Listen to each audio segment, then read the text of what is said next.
Hello students, today we will discuss about carbohydrates. ठीक है।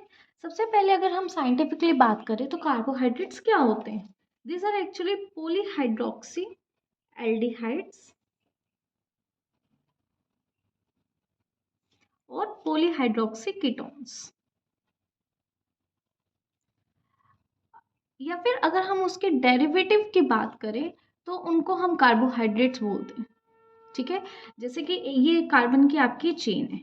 ठीक है, इस कार्बन की चेन में पोली यानी बहुत सारे हाइड्रोक्सिल यानी आपके अल्कोहल के ग्रुप्स अटैच्ड हों और उसके साथ एक एल्डिहाइड ग्रुप, या फिर ये कार्बन की चेन है, इसके ऊपर बहुत सारे हाइड्रोक्सिल ग्रुप्स और कहीं ना कहीं पर एक कीटोन का ग्रुप प्रेजेंट होता है या फिर इसका कोई डेरिवेटिव होता है, तो उसको हम कार्बोहाइड्रेट्स बोलते हैं। ठीक है, इनको जनरली हम सेक्राइड्स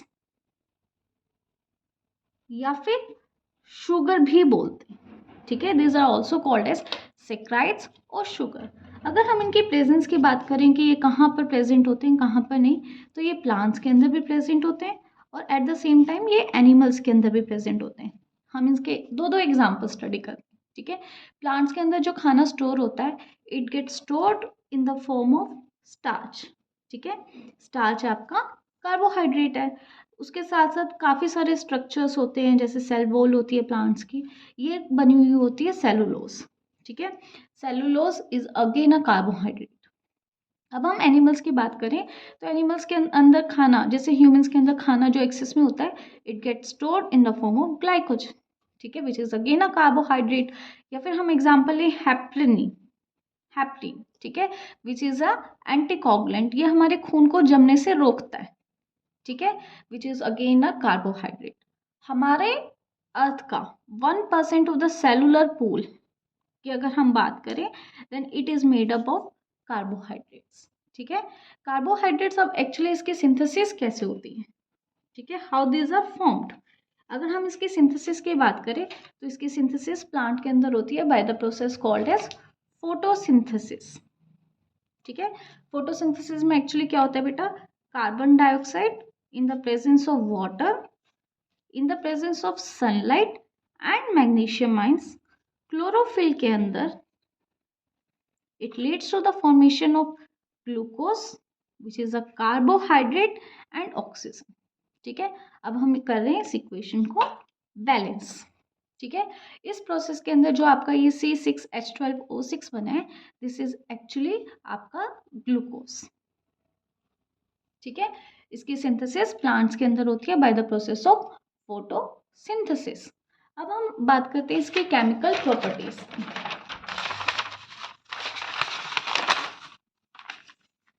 ठीक है, अब हम पढ़ेंगे इसकी केमिकल प्रॉपर्टीज।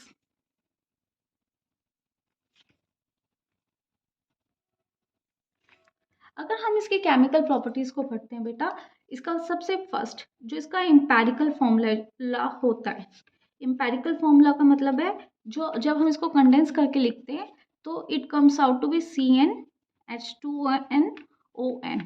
ठीक है, लेट सपोज अगर हम n को 6 लेते हैं, then it turned out to be C6H12O6 which is your glucose. ठीक है, तो जो आपका ये कंडेंस फॉर्म होता है CnH2nOn, ये इसका एम्पेरिकल फॉर्मूला होता है आपके कार्बोहाइड्रेट्स का। लेकिन इसके अंदर काफी सारे एक्सेप्शंस हैं। ठीक है, पहली चीज, मान लो कोई नॉन शुगर है। ठीक है, हो सकता है उसका भी एम्पेरिकल फॉर्मूला सेम हो। ठीक है, जैसे कि आप एग्जांपल ले लो आपका एसिटिक एसिड CH3COOH। ठीक है, this is your acetic acid. अब हम इसको कंडेंस करके देखते हैं, इसका फॉर्मूला बनता है C2H4O2 विच इज सेम कि CnH2nOn। वो बिल्कुल इस जैसा है, but acetic acid is not a carbohydrate. ठीक है, इसका दूसरा आप एग्जाम्पल ले सकते हो कि ऐसे भी कार्बोहाइड्रेट्स हो सकते हैं जिसके अंदर या तो नाइट्रोजन हो या फिर सल्फर, लेकिन हमने इसके अंदर तो इसके एम्पेरिकल फॉर्मूला में तो सिर्फ हमने ये कंसीडर किया कि इसके अंदर या तो कार्बन है या हाइड्रोजन है या ऑक्सीजन। ठीक है, तो this is again a exception. या फिर ऐसा भी हो सकता है कि ऐसे भी हमारे पास कार्बोहाइड्रेट्स हैं जिसके पास डिफरेंट एम्पेरिकल फॉर्मूला है जो इसके साथ मैच नहीं होते, ठीक है। जैसे कि आपका एग्जाम्पल आ जाता है बेटा डीऑक्सीराइबोस। आपके डीएनए और आरएनए के अंदर डीऑक्सीराइबोस शुगर होते हैं ना, राइबोस शुगर, यानी आप वो ऑलरेडी बोल रहे हो कि वो एक कार्बोहाइड्रेट है, लेकिन जब आप उसके फॉर्मूले को स्टडी करते हो इट इज C5H10O4, ठीक है, which is not same as this formula, ठीक है।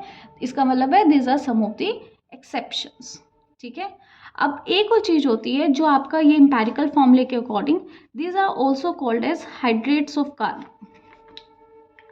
ठीक है। हाइड्रेट्स ऑफ कार्बन का मतलब है हम इसको कंडेंस करके CnH2ON H2O और ये N को हमने बाहर निकाल लिया, ठीक है, यानी ये हाइड्रेट यानी वाटर ऑफ कार्बन भी बोल सकते हैं, ठीक है।